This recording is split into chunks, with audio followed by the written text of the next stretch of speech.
आप ऐसा समझो, अगर आपकी पांचों इंद्रियां किसी तरीके से हम बंद कर दें,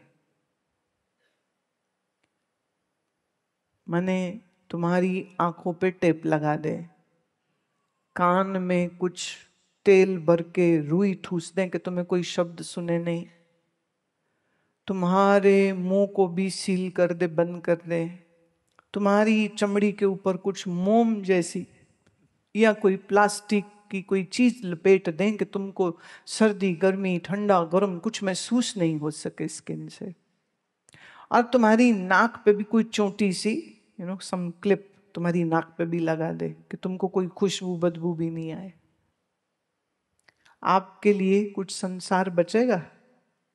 न देख सको, न सुन सको, न चख सको, न छू सको, हाँ, और ना ही कुछ सुन सको। तो पांचों इंद्रियां अगर हम बंद कर दें तो मन क्या करेगा बताओ? अच्छा, कुछ देर क्या है, मन ये कर सकता है कि जो देखा है, जो सुना है, जो सूंघा है, जो चखा है, उसको याद कर सकता है मन में अंदर अंदर। जैसे सपने में हम संसार देखते हैं तो सपने का संसार बाहर थोड़ी होता है, वो अंदर ही अंदर मन बना लेता है। सपने में पहाड़ दिखता है, पानी दिखता है, धरती दिखती, आसमान दिखता है, लोग दिखते हैं, और तो और मरे हुए दादा नाना बाबा सब दिख जाते हैं। कोई लॉजिक नहीं होता है, चाहे उड़ जाओ, चाहे लटक जाओ, चाहे चांद पे चले जाओ। अब बाहर हमारा चंद्रयान भारत का गया मंगल पर, हमारा चंद्रयान अभी फिर से गया, चंद्रयान 2। कितना रुपया लगा मुझे एग्जैक्ट मालूम नहीं है, पर ऐसा कहते हैं कि कोई 700 करोड़ रुपया, शायद इससे अधिक रुपया लगा है उसको भेजने के लिए। पर तुम्हारे मन को चांद पे जाने के लिए कितना वक्त लगता है या कितना रुपया लगेगा? मन में चंद्रमा की कल्पना करना चाहो तो कोई समय लगेगा, कोई वक्त लगता है? बिल्कुल भी नहीं। तो सबसे अधिक इस संसार में तेज कौन चलता है? न घोड़ा, न चीता, न कार, न जहाज, न सैटेलाइट। सबसे तेज कौन चलता है? आपका मन।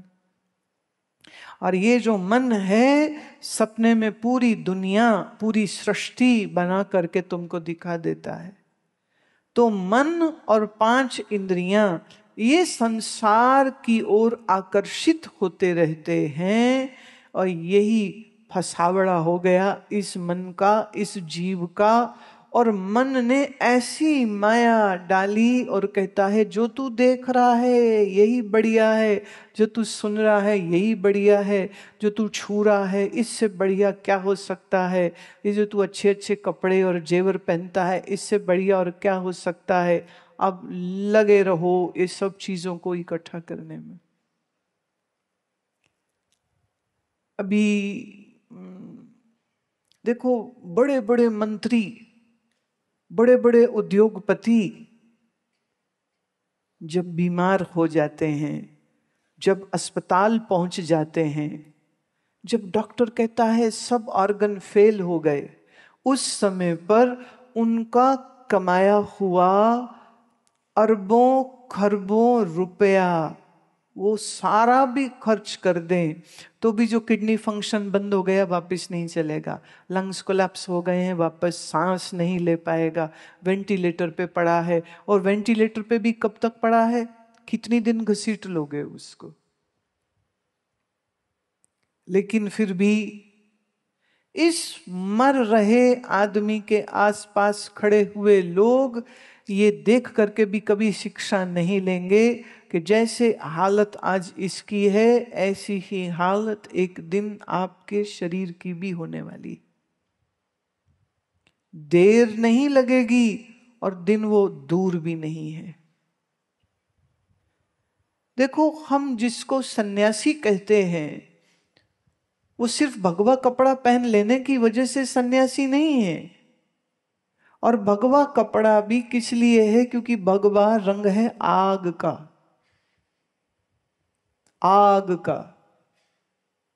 आग कब लगती है? जब कोई मर जाता है तो मुर्दे को आग में डाला जाता है, और जब आग लगती है तो मुर्दा खत्म हो जाता है।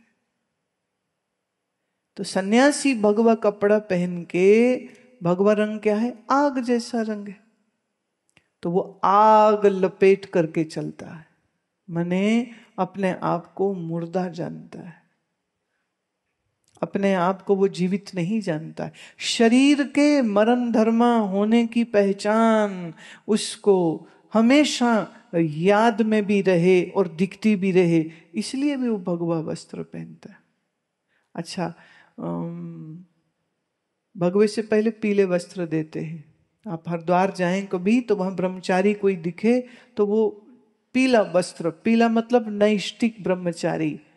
अच्छा, जब आप आग जलाते हैं तो पहले वो पीले रंग की ही होती है, और जब पूरी अच्छे से जल जाती है तो वो फिर ऑरेंजिश हो जाती है, फिर वो लालिमा वाली संतरे रंग के में चली जाती, मिक्स हो जाता है, एम्बर कलर हो जाता है।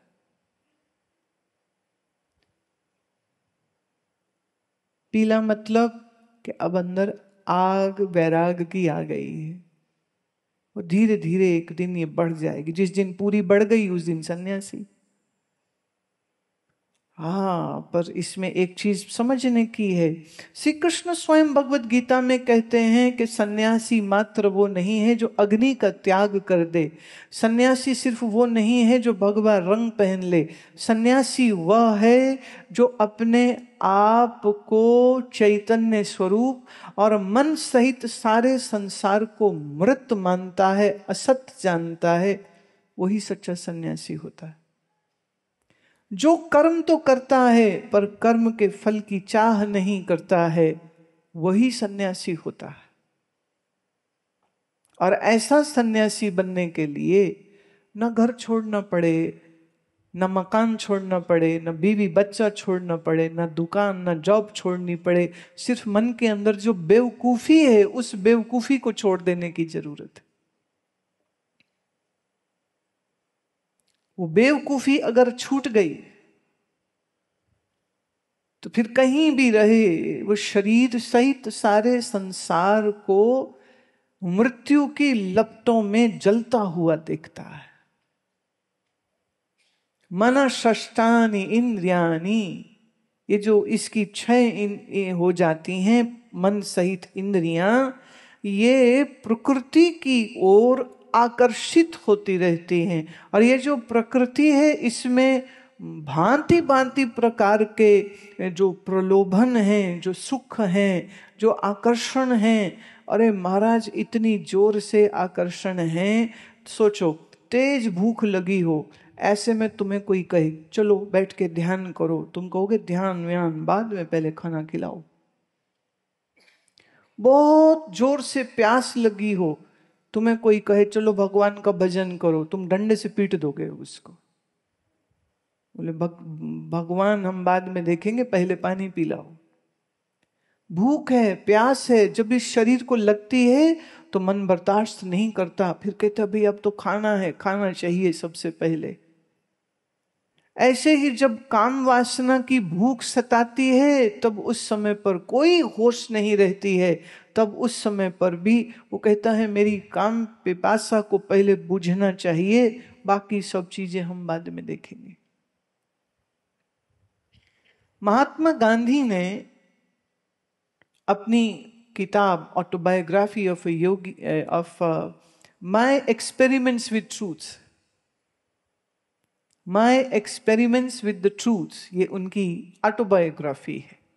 खुद उन्होंने अपनी जिंदगी की कहानी जो लिखी तो उसमें गांधी लिखते हैं कि जिस रात उनके पिता बीमार थे और मरणासन थे, मैंने डॉक्टर जवाब दे चुके थे और पिता जो हैं वो तड़प रहे हैं और प्राण पता नहीं अब निकले कि तब निकले।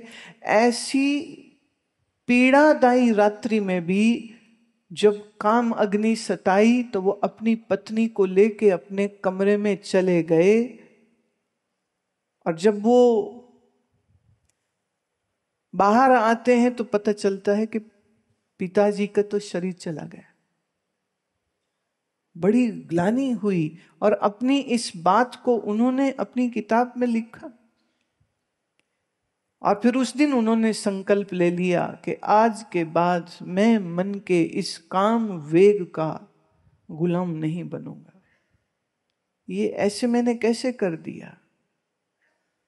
हिम्मत की दाद देनी पड़ेगी कि ऐसी बात को उन्होंने लिखा और सार्वजनिक भी कर दिया। ऐसी बात कोई बताएगा थोड़े ना, पर ऐसी बात उन्होंने लिखी कि मैं अत्यंत कामी व्यक्ति था और अपनी पत्नी के बगैर रह नहीं सकता हूं, और उस रात भी नहीं रह सका जब मेरे पिताजी के प्राण निकलने वाले थे। अब ये मालूम थोड़ी होता है कि आज मरेगा कि कोई कल मरेगा कि परसों मरेगा। अब जब निकलेंगे प्राण तब निकलेंगे। लेकिन पिता का रोग, पिता का बीमार होना, उनका डॉक्टरों के द्वारा ये कह देना कि मुश्किल है इनका बचना, फिर भी अपनी काम अग्नि के वो कैसे गुलाम हुए। इसको कहते हैं संसार का आकर्षण।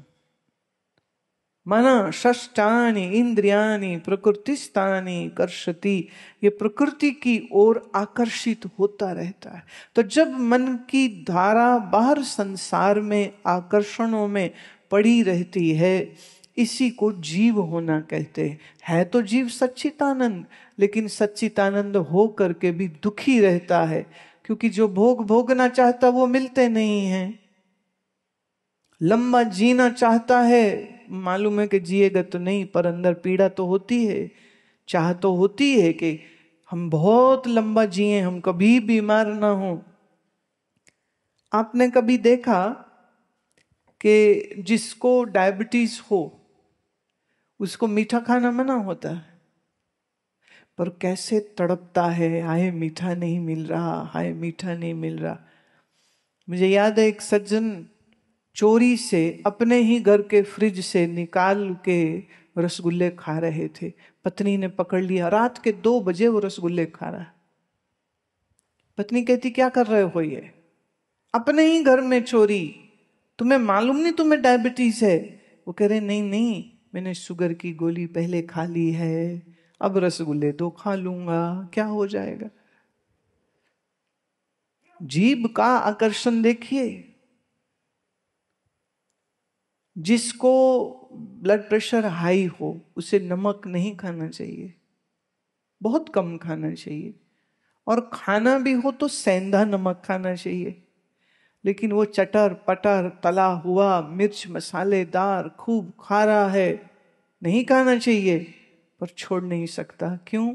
आकर्षति, उसकी जुबान, उसका मन उस खाने की वस्तु के प्रति आकर्षित है। जिसके शरीर में खुजली है, खाज है, कोई एलर्जी है, ऐसे व्यक्ति को खट्टी चीज से, दही से दूर रहना चाहिए। पर जीभ का जब स्वाद जोर मारता है तो भूल जाता है, फिर खा जाता है, फिर खाने के बाद दुखी भी होता है, फिर दवाई खा लेता है। फिर उसको लगता है कि इंग्लिश मेडिसिन अच्छी है, क्योंकि इंग्लिश मेडिसिन खाते ही सारे सिम्टम सबसाइड हो जाएंगे, तकलीफ नहीं होएगी, खांज नहीं होएगी, जो भी है सब ठीक हो जाएगा। लेकिन उसमें ठीक थोड़ी होता है, वो सिर्फ दब जाता है और वो फिर बाहर निकलेगा, और जब बाहर आएगा तो बड़ी जोर से फिर बाहर आएगा और अधिक भयंकर रूप से रोग लेकर के आएगा। तो संसार की ओर जीव का मन आकर्षित रहता है और इसीलिए जीव दुख पाता है, इसीलिए जीव पीड़ा पाता है। और तिलक में ये जो 2 सफेद लकीरें ऊपर की ओर उठी हैं, उसके बीच में एक लाल है जो वो भी ऊपर की ओर उठ रही है। इसको चिन्ह मानती हूं मैं, ये मेरा अर्थ है। और वो ये है कि जब ये ज्ञान अग्नि प्रज्वलित हो जाती है, जब ये ज्ञान की शलाका गुरु की कृपा से भीतर जल जाती है, तो जीव को परिचय हो जाता है कि वो कौन है, और वो देह इंद्रिय मन बुद्धि नहीं है, और परमात्मा से उसका संबंध है। और ये जान करके फिर ये जो मन का आकर्षण संसार की ओर उसका चल रहा होता है, फिर ये आकर्षण ऐसे उड़ जाता है जैसे कपूर को जला दो तो पीछे निशान भी नहीं बचता है, वो पूरे का पूरा समाप्त तो हो जाता है, पूरे का पूरा ही वो खत्म हो जाता है। कपूर जला दो ना, पीछे कुछ अंश नहीं बचता है उसका, वो आकाश में लीन हो जाता है। तो कृष्ण को जो सर्वज्ञ ईश्वर के रूप से जानते हैं, देखते हैं, वो ये कहता है कि परमात्मा एक आकार वाला है और वो संसार का कल्याण करने के लिए इस धरती पर अवतार लेकर के शरीर धारण करके आता है। अब समझने की बात यह है कि जिसको हम एक देशी ईश्वर मान रहे हैं, एक देशी मतलब जिसका स्वरूप एक शरीर भर हो, तो उसको हम व्यापक कहते हैं। तो कैसे कहेंगे उसको व्यापक मानेंगे, तो कैसे मानेंगे, ये दिक्कत हो जाएगी। किसी को पूछो भगवान कहाँ है, तो आमतौर पर ऊपर की ओर रुख कर देगा, आकाश की ओर वो उंगली उठाएगा कि भगवान वहां ऊपर रहते।